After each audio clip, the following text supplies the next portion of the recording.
It's a party just before the film. Okay, the title is Was Mr. Right Go Totally Wrong?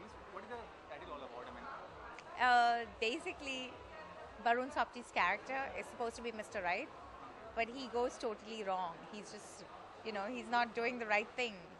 And my character, it's my character's duty to train him. So he goes through a lot of grooming in this film. according to the poster of the movie, you share a friendly relationship with Varun as such.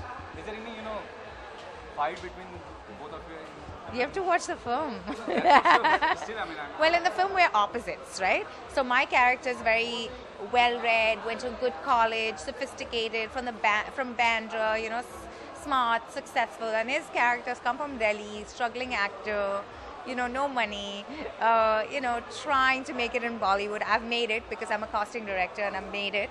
And and so his character is just loud and my character is more controlled. So we are opposite. And he's totally the wrong guy for me, is what I think. But then through the film, you'll see.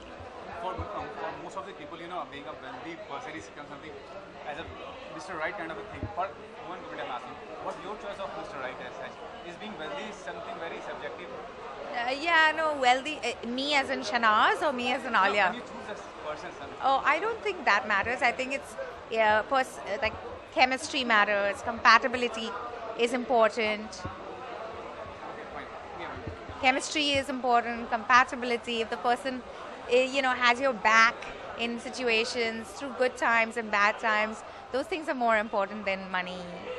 Yeah, it's nice to have somebody who's passionate about something and who has a talent, and so I like that. That's attractive. and what kind of talent did you recognize in Varun? In Barun's character. Yeah, as an individual, as an artist. Oh, did I as an individual?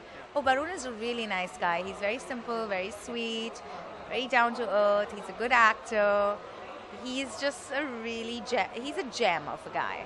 And last question, besides this You know project, this guy? are you working in other projects in the future? Yeah, I am, but in the US. I'm doing a show in the US that I have to go back in January for. Yeah, thank you.